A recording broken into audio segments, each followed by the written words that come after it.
Let's have a look at how the Albanese government's tracking as the year comes to a close. Albanese on holidays again this week. Well, not again, but he's on leave. He's on holidays this week. It's yet another week that he's not focused on Australia and domestic politics. The Australian's political editor, Simon Benson, says that there's a perception that's now set in that with no action being taken on the cost of living, this is now hurting the government politically. Simon Benson writes that the Treasurer needs a new economic narrative in his mid-year budget update.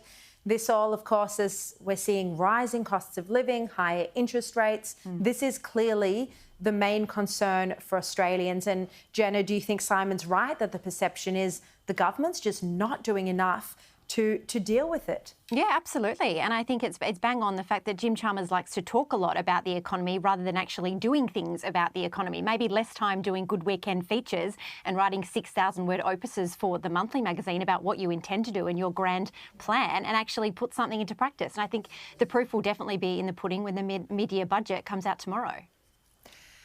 Look, Jim Chalmers is also saying that high immigration isn't responsible for our inflation levels. This is despite 500,000 people migrating to Australia in the last financial year.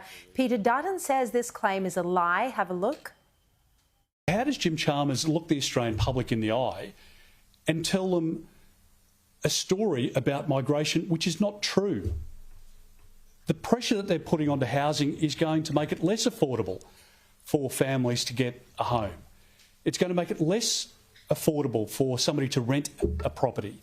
And I think Australians realise that this government's made decisions that are just making it harder for families.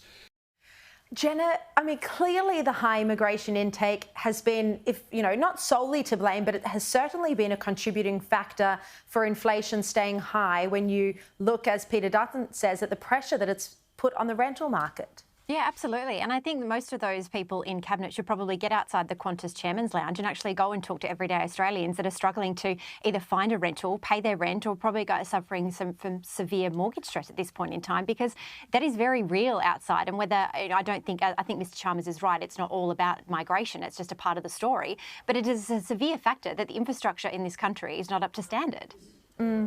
Look, Peter Dutton in that press conference today, he was on fire, he was blasting everyone, and he had a go at Australia's High Commissioner to the UK, Stephen Smith, former Labor Minister. He said that he should be ashamed of his decision to cancel a key Australia Day event in London next year. And he said that the government needed to intervene on this matter. What do you think about this? Yeah, I think it is absolutely disgusting that someone like that is now freelancing overseas. This is a really important day to many Australians. And sure, we can always talk about whether we change the date. But again, that's a decision for the federal government to make. So the fact that, this former minister has taken it upon himself to make this decision, I think is appalling. And the fact that there has been no response from the government about this just adds to that anger that I think a lot in the community are feeling. All right, Jenna, Clarke, thank you so much for your time.